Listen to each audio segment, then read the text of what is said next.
QI Job Centre. Scanning the situations vacant tonight are retired civil servant Sarah Millican, former cloakroom attendant David Mitchell, unemployed pianist and saxophonist the Reverend Richard Cole, and ex-Epping Flea Market sandwich board man Alan Davies. By their buzzers shall ye know them. And Sarah goes... Ooh. And David goes... That's a cloakroom being attended. Richard goes... Oh, bless you, I've heard your Waterloo Bridge. And Alan goes... Sandwiches, sandwiches. That's what you mean by sandwich board, is it? I'd like to say the cloakroom I attended was for actual cloaks. It wasn't a euphemism. Oh, it really was a cloakroom. It was where people left their coats and bags, and I suppose the occasional cloak. But it being in the 20th century, it wasn't very cloak-heavy. No.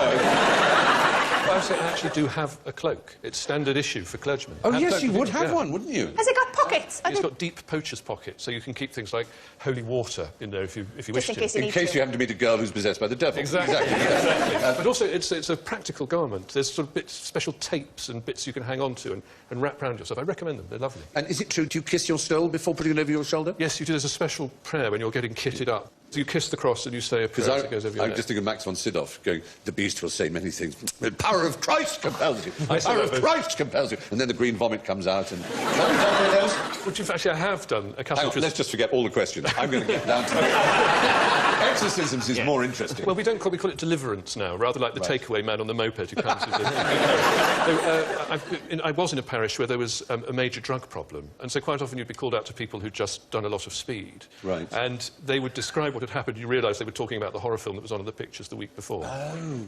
I had a friend who was I don't know if you remember Dom Sylvester Houdal. Oh, yes. Pretty Abbey. Yeah. And he was called in to do not an exorcism, but a man said he was Napoleon. And Dom Sylvester said, well, that's unfortunate for you, because I am Wellington. There was a friend of mine who had a psychiatric unit in his parish, and there was a gentleman there who thought he was God, and would sort of follow Donald round the unit, asking him hard questions about the hypostatic union and things like that. Oh, my God. And so one day Donald got a bit impatient with him and turned to him and said, look, actually, if you are God, would you kindly settle once and for all the exact nature of the relation of the three persons of the Trinity? And the man said, I never talk shop.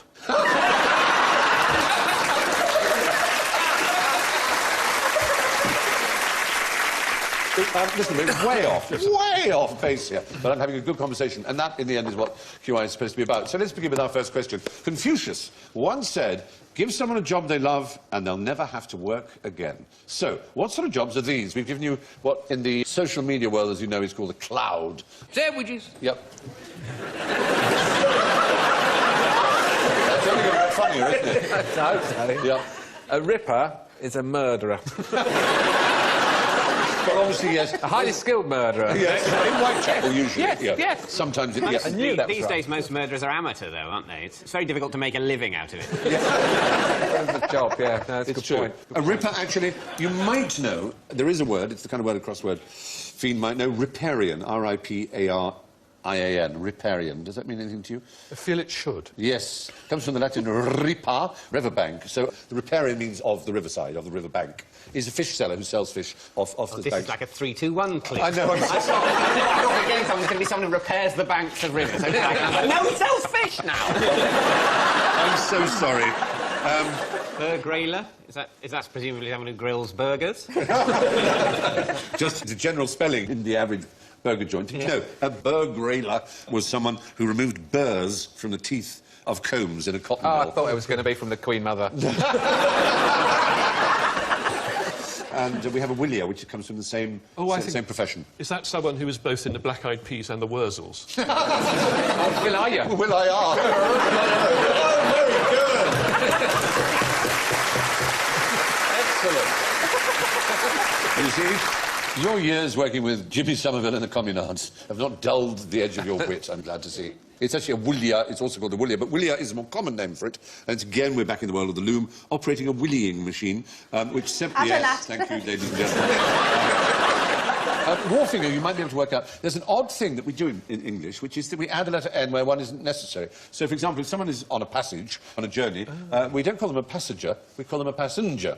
If someone sends a message, we don't call them a messenger, We call them a messenger. It's a very odd English thing of adding this N. And a wharfager is someone who might... Wharfage? Yeah, own a wharf. Basically, a wharf owner is a wharfinger. Do people own wharves now? These days, you don't meet many people. Say, I've never met a I'm in wharf the owner. wharf business. Yeah. Actually, you might have wharf. Got a lovely wharf. Star Trek: The Second Generation had a character called Worf, didn't he? He was a Klingon with a big nose. Was he? Yes. And no sense of You humour. surprise me with the moments when you dip into popular culture, which ones you choose. I am secretly a bit of a Trekkie, I have to say. Make it so. Did you play Vulcan chess? Oh, no, that's Do you very remember difficult. Vulcan Oh, I chess? remember Vulcan chess. Yeah. Very, very difficult. And T'Pau, do you remember there's a pop group called remember. T'Pau? Toured with That took their name from an episode of Star Trek. You toured with T'Pau. Well, when you're on tour, if you're in a band, you tend to be on the same circuit as other bands, and we used to bump into Carol Decker, who was the singer from T'Pau. You'd be in a hotel with T'Pau and Public Image. So you'd be having your breakfast between John Lovely Lydon and story. Carol Decker. In that strange, weird I'd sort like to of- see you partying with Sean Ryder from... There was no party, because actually if you're on tour, you're so busy, everyone is in bed by 10. It's the people around. No, maybe they didn't tell you about the parties. I once stayed in a hotel in America with Black Grape, which dear. was the band that Sean Ryder Yes. formed after he left Manchester. And it was so rowdy on the floor of the hotel. Rowdy. When I woke up, when I woke up the next morning, I opened the door and there was a bottle of extremely high-quality brandy with a little note saying, "Hope you won't disturb, love, Sean." And I looked all the way down both sides of the corridor and there was a bottle of brandy. We did have a bass player who came down one morning as we were checking out and said he'd trashed his room last night. We were quite pleased because no one had ever done that in our band at all. But it turned out that actually what he'd done was tear up a copy of The Guardian. And we made him go and tidy it up again. A nut steamer? Yes.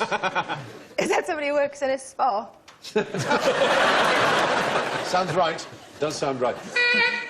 Thong maker. Yes. I have a theory that this might be a gentleman who makes foundation garments for ladies, and it's those very thin things which are a cross between a thong and dental floss. Oh, I know just what you mean. Yes. An arse floss. Yes. Piece of, yes, horrible, yes. The person cleaning it is the one you feel sorry for. No, flong actually is a corruption of the French word flan, as in flan. It means a heavy base. Oh, so interesting. And it's actually from the word of printing.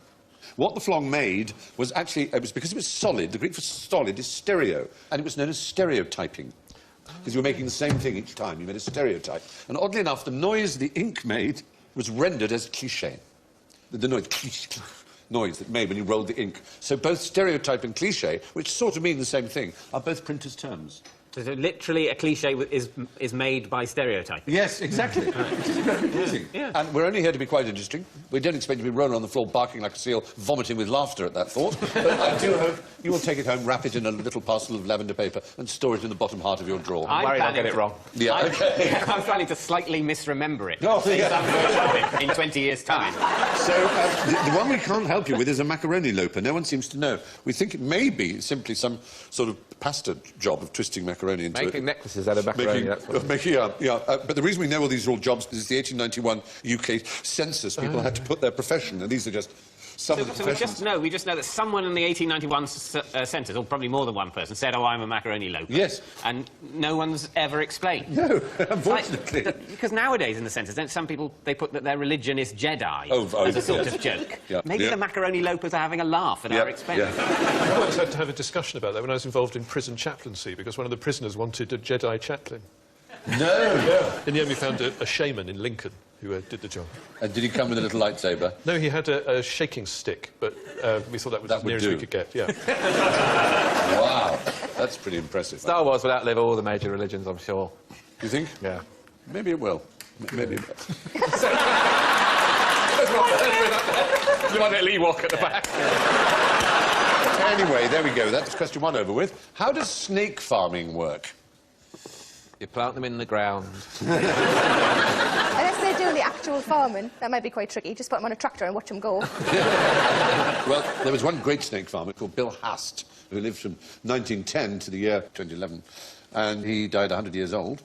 And he specialised in handling snakes, venomous snakes. And how do you think he protected himself from being bitten? Cut the heads off. No, he kept them very much alive and made a lot of money out of Can you sort out of them. get used to it? That's the point. In fact, he got himself bitten so much, he became immune. He was bitten over 120 times. First time when he was 12. 20 times almost fatally, he said. You may say, well, he was just a dick. He was just someone who just wanted to show off. But actually, he did it for a reason, and that was to save other people. His blood was so rich in the antibodies.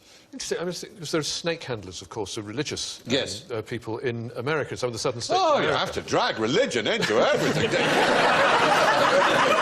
Sorry, the bishop's watching.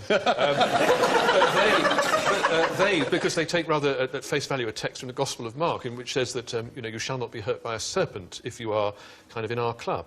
And so they go around picking up serpents, and of course most of them die hideously of snake bites sooner or later. But they don't seem to develop this. No, I think the point is you have to build it up. Well, there you go. You might also know of a king of Pontus.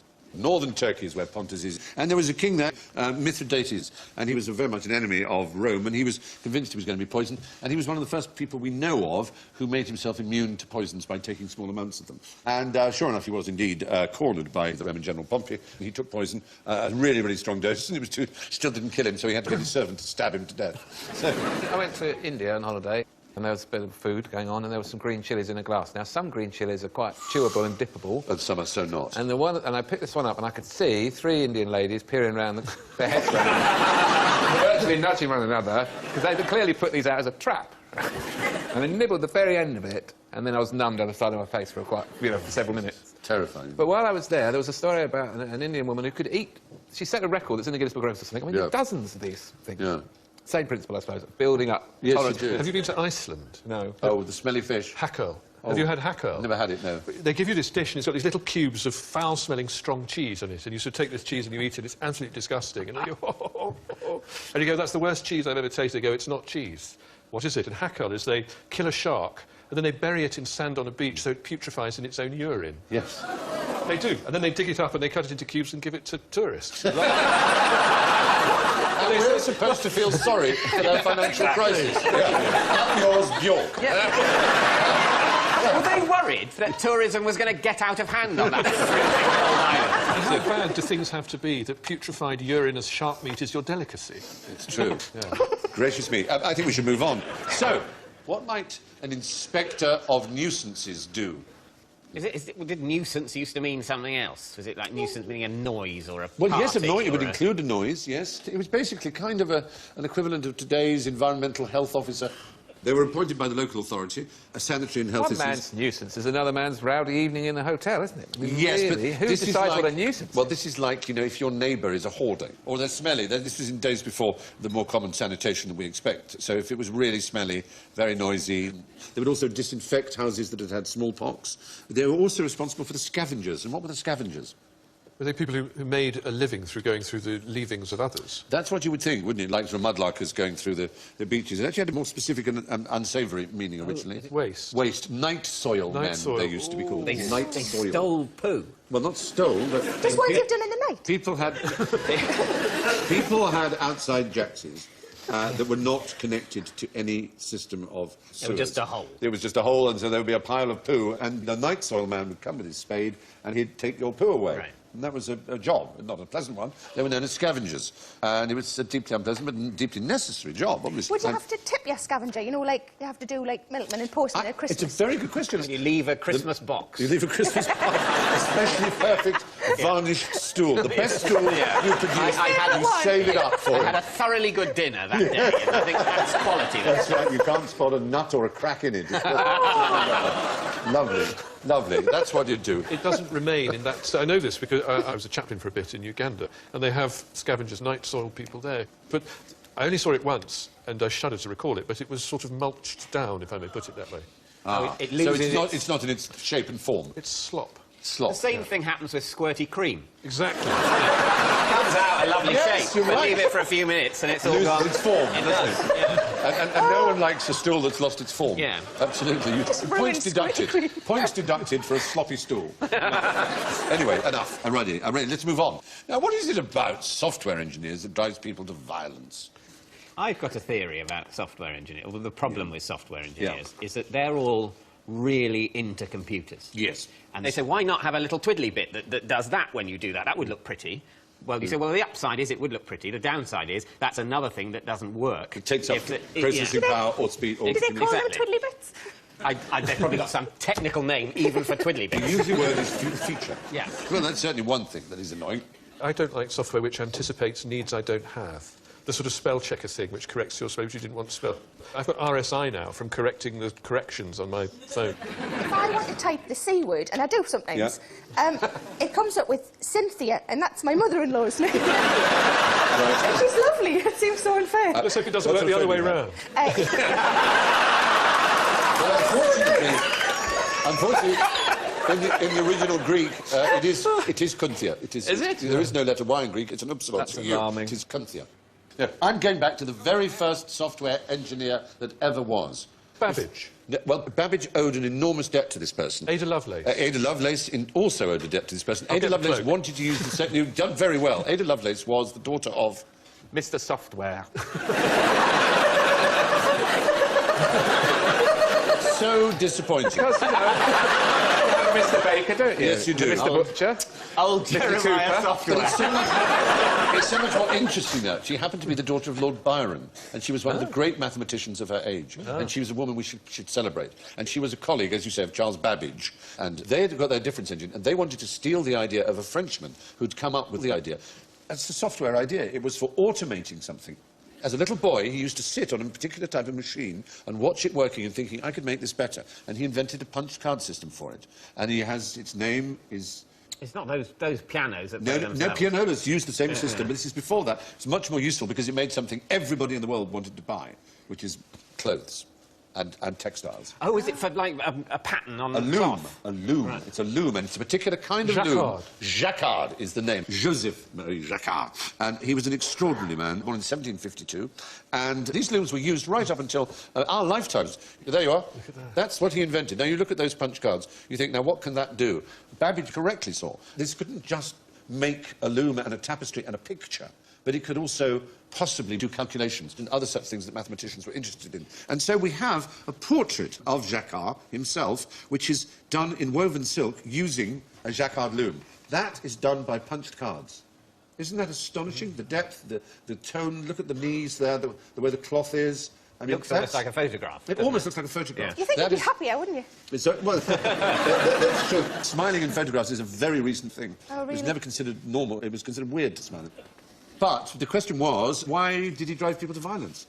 Ah, because he... Was it like Luddites? Did they come and smash his machinery? For They the- did, because it took so much work These away are from the them. shoe throwers, the Ah. saboteurs, And what's the French for a wooden shoe? the sabot. A sabot is, is a clog, and they would throw their clogs into the looms to break them up. And a sabot was known as sabotage, and that's where we get our word sabotage. They would sabotage his machines. And actually, Luddites in Britain were nothing like as violent as the saboteurs of France in Lyon and places like Different that. footwear, I suppose. Different footwear. You're more with a clog, can't you, than a conventional shoe? We had an outbreak of it in my parish. Did you? Yeah, I'm afraid so. It's a shoe area, so when the automation of the shoe trade came in, there was a bit of smashing up of machines. That's a nightmare, though, because if the people are destroying the machines with shoes, if the machine's still going, they're just making ammunition for their own destruction. I don't think they use shoes. That's so true. Yeah. And this Well, irony as of they it- come out, chuck them back in the machine. You don't have to use shoes to make a machine break. It just the French wore wooden clogs and those sabots. But it is fascinating, isn't it, to think? Where would we be without trees? Well, so true. You're right. Anyway, the first automated looms caused rioting by French weavers. Name as many famous butlers as you can. Jeeves. Jeeves. Jeeves was not a butler. Not a butler, was he a man? He was a valet. He was A valet. a gentleman's personal gentleman. Sorry. What about Hudson from Upstairs Hudson would Downstairs? certainly count, yes, absolutely. A butler has to be head of a household. A valet is a personal attendant. A gentleman's personal gentleman. Oh, Christ.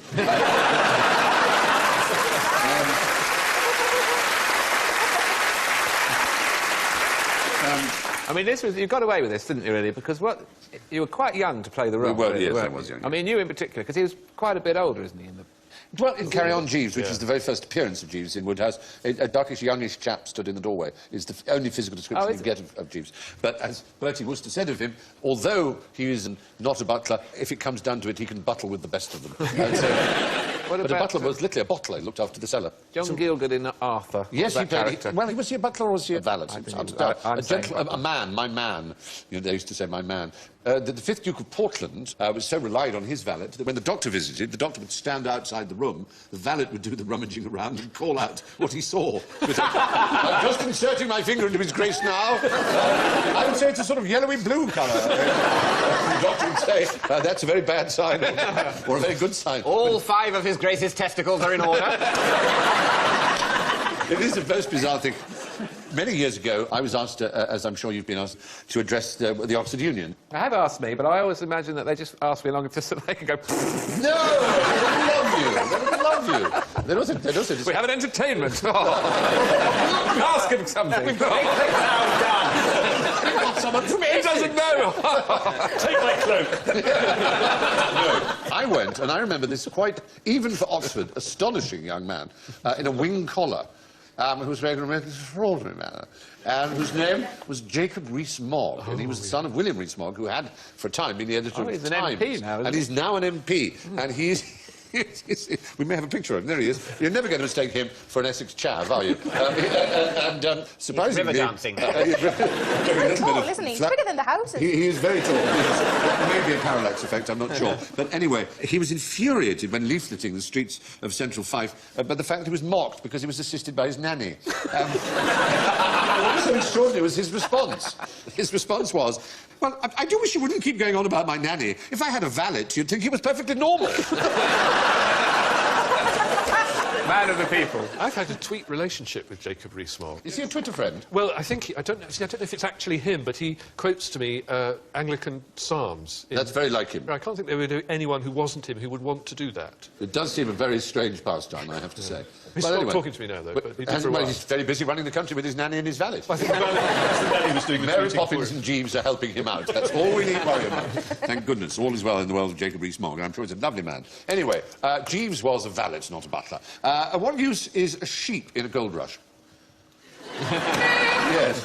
Can be cold and lonely on those prairies. Yes, that's the first thing that would come into a man's Huddle God's for mind. warmth, Stephen. Huddle For together for warmth. warmth. No, well, the gold rushes aren't always in cold countries, but Is that what? Hang on, the Lord is your shepherd, and given a cold night on his own, he might shaft you. I believe his rod comforts you. They didn't teach me anything at theological college about this. It's not. Oh, sorry, I do apologise. Would you filter stuff through wool, thereby extracting the golden The oil? man is right on the money, quite literally. It's exactly what you do. Exactly what you do.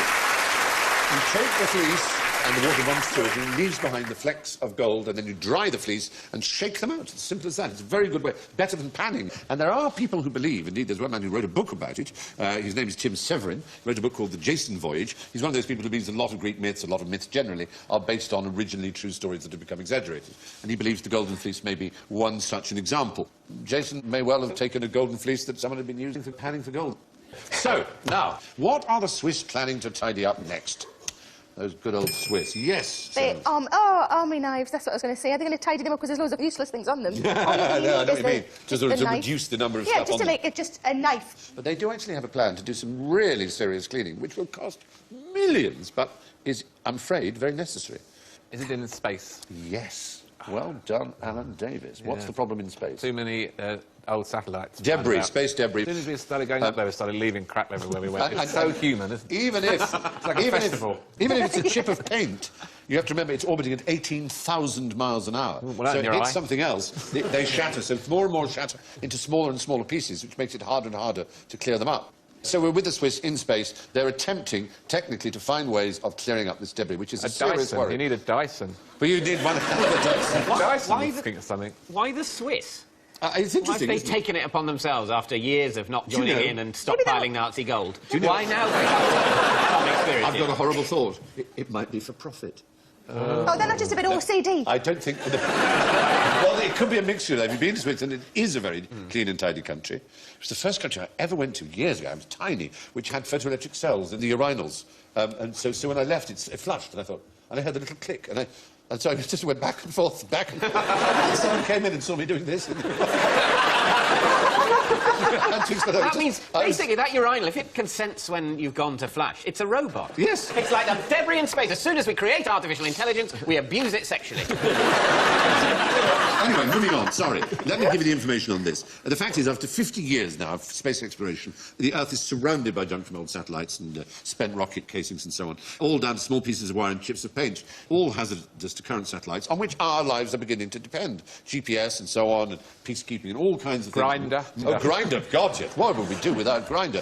There are apparently 480 million copper needles because of some bloody stupid thing called Operation West Ford, which was an American project from between 61 and 3 to create an artificial ionosphere out of copper that they could bounce radio signals off. They actually wanted to seal the Earth. I mean, how mad is that? So that's left all that junk. Anyway, the Swiss Federal Institute of Technology in Lausanne has a project called Clean Space One. There they are in the snow looking... Actually, that's Telly Savalas' hideout on Her Majesty's Secret Service. Anyway, they will have a series of janitor satellites. They will manoeuvre alongside the unwanted object, grapple it with a claw, there you are, then dive into the atmosphere. So it's going to, first of all, grapple it with its claw. Ta-da! Oh, you can do this on Brighton Pier. Yes, exactly. And then it goes... The problem is that the actual janitor thing is also destroyed. They both burn up in the atmosphere. So for every speck or needle, Yeah. you have to send up a separate Which little old costs lady with a claw. £27 million each Well, that's one of really... those. Right. That's what I mean by saying... You just need a shovey thing that shoves it into the atmosphere. What about some sort of... I mean, I've admittedly haven't given this much thought, but some sort of Hoover? You know, some sort of sucking thing? Giant funnel. Yeah. You'd think a Yeah, I giant mean, does funnel. sucking work in the Well, outer atmosphere? there are two 'cause there's no directions. air? There are two directions you want them to go in. You either want them to stop being in orbit and come in and be burnt up in the atmosphere, or you want to push them out into space, which is a bit loutish. It's even more literary, isn't Frankly, it? it is loutish.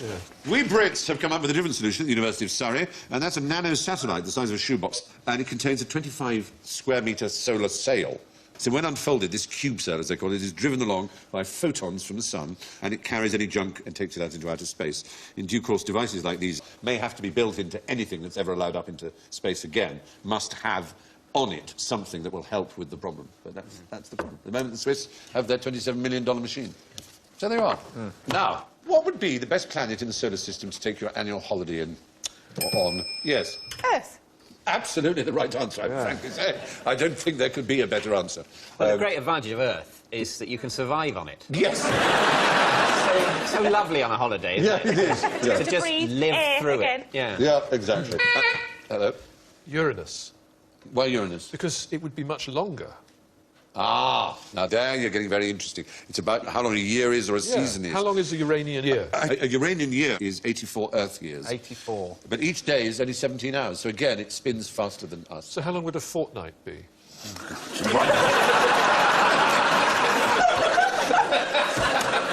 It's a very good question indeed. 17 times 14 would be a Would be a fortnight. fortnight. How long's a year on Jupiter, then? A year is about 12 of our years, but it spins very quickly. So a day on Jupiter is only about 10 hours. Ah. So you might not get a longer holiday, the further away from... And I think I'd need those also- things that go around your wrists so you don't get travel sick if it's spinning like that. That's Jupiter is also entirely gas, which is not really very nice. The shopping and the sightseeing opportunities are amazing. A layer of black liquid hydrogen, 27,000 miles thick, crushes carbon into diamonds that are literally the size of the Ritz. So you could really get some serious bling from Jupiter. Try to deal with that. Yeah. Sort of that a diamond the size of a hotel. And another thing that's rather exciting is that it precipitates neon rather than water in the atmosphere, which creates brilliant bright red rain. It's fabulous. That would be so pretty. So, but It'd be lovely to go, wouldn't it? that's there. You don't want certain rain on depth. holiday, though, do you, even if it's bunny? That storm, that eye, as they call it, which is in the middle of Jupiter, is about 4 times the size of the Earth. So that's, you know... So essentially, Jupiter's a nightmare, because if your annual holiday, not only is it a shorter fortnight, it only happens once every 10 years. Yes, that is true. Very bad. Venus, on the other hand, rotates incredibly slowly. A fortnight's break on Venus would last over 15 years. That's how long the days are. But The you'd weather- need factored 980 then. Oh, the weather is awful. It's clouds of sulfuric acid. The surface is hot enough to melt aluminium, so you need really thick flip-flops. And the atmospheric pressure is equivalent to being half a mile under the sea on Earth. The air isn't very fresh. It's mostly carbon dioxide. So it really is a bit... it's a bit like being in an Ibiza club at about 6 in the morning. You'd only want a week there, wouldn't you? You'd only want a week. You'd only want a week on 15, Venus. yeah. I think you're right. So, now I have a dubious theory about Alice in Wonderland for you, if you're quite interested. A dubious theory from Stephen Fry. Yes. Alice in Wonderland isn't a wildly imaginative children's fantasy after all. It's a bitter, satirical attack on Victorian mathematics. Dubious or not, visit aliceschmalice.co.uk to review the evidence and decide for yourself. A dubious theory from Stephen Fry. Well, I like that one, and I like that one a lot. It's an interesting theory, and there's a book written about it. The fact is, as you know, Alice in Wonderland was written by... Lewis Carroll. Who was, in real life... A dog. Charles A Dodge. dog. It's so right, the last letter was wrong. It was a don. A don. A don. A Don. don, that's what he meant. In other words, he was a fellow of an... Autocorrect, damn the autocorrect!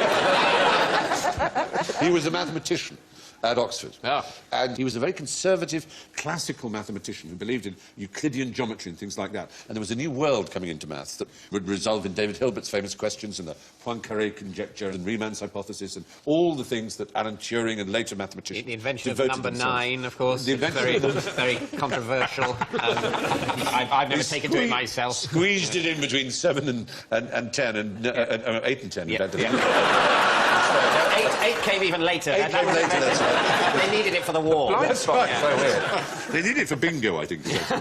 No, but the fact is he didn't like the way that maths was becoming so extraordinarily abstract and pure and less to do with either symbolic logic, which was his particular subject, or, as I say, the beauty of plain geometry, which he loved. And so this particular author, Melanie Bailey, argues that the scenes, particularly the Mad Hatter's Tea Party, the encounter with the hooker-smoking caterpillar, and the meeting with the Duchess whose baby turns into a pig, all that sort of absolute nonsense, he thought typified modern mathematics. And most of all, he added in the later story, the Cheshire Cat, who disappears leaving only a grin. It's a humorous way of making a serious point about the futility of abstraction. How can a cat leave a grin behind? The cat was brilliantly played in the Tim Burton film by who did the voice of the cat? It was superb.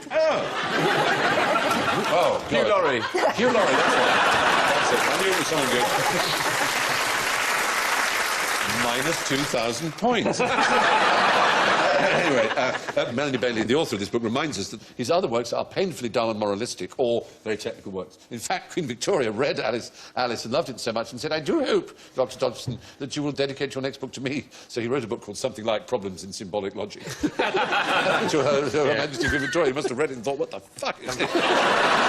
Queen Victoria bumper book of boring math. Happy Christmas, Your Anyway, Majesty. she says, this lady Melanie Bailey, that Dodgson was most witty when he was poking fun at something, and only then when the subject matter truly got him riled. Whereas we think of him as just an absurdist, a kind of surrealist, as a nonsense, a master of nonsense. Anyway, it's nice to have dubious theories on our J series, and that's one of them. You can make your mind up yourself. Now, it's time for a jolly jape, this time involving lasers and balloons. What could be coming next? Here we are, and I've got my laser. This is one of these things they use. You know, I'm going to point it behind me, and we're using the smoke because it shows up the laser line. Can you see it there? Yeah. I'm deliberately, obviously, I keep shouting in my ear, don't point it at people's eyes. I'm not. Don't point at their fucking eyes! Fucking dangerous! The thing is, he knows he's the one who's going to be fired. There you are. You can see reasonably well that there is a laser The light lighting there. man, I go, Right, this is ordinary laser light, with the kind you'd use to, you know, conferences to point on maps and all the rest of it. And I'm just going to press the laser here and... Oh! Whoa. And... Oh! Whoa. And... Oh! Whoa. And... green! Wow, cool! Nothing. It's not Oh, popping, though. weird. So, the black ones pop and the white one doesn't. Alan, you Racist. should have a... Begin to make sense. Just... I want you... Take your black marker, please, and can you make a black target roughly in the centre of the balloon? And I'm going to let you press the button as a reward if you do it sensibly. So... It's tempting to draw a cock and ball. I know! A big black spot, so it'll work. So just there. And fill it in as black as you can. Talk amongst yourselves. That's right. You could, if you'd worked for Good Peter, you'd know how to do that while presenting to camera. Oh, yeah, sorry. Yeah, there you see, exactly. I haven't done a cock and balls, and I know you're disappointed. No. It's the back of Stephen Fry's head. Yeah, that's it. It is actually not unlike. OK. Will that do it, do you I think? reckon that's black Is that enough. black enough? We know that black absorbs light and heat, and white, we know, reflects it. And we saw that the laser had enough energy to burst the black balloon. So all you have to do, just leave it in. It should be pointing in the right direction. Well done. Very enjoyable. Victory. So what was Darth Vader thinking? You see, the dark side will always lose. Absolutely right. Well, that brings us to the scores, amazingly. And finally, and there is no minus score. Ooh. Wow. In first place... Patronising bastards. I've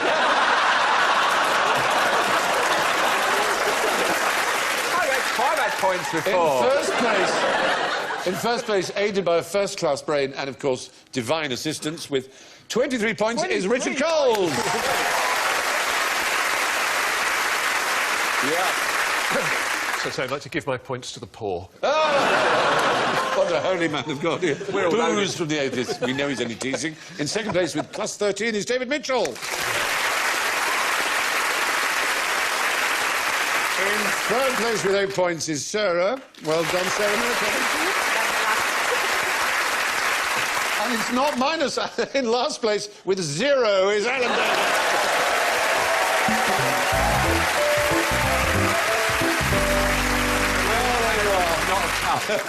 That's all from Sarah, David, Richard, Alan and me. Thank you, good night, and be excellent unto each other. Bye-bye.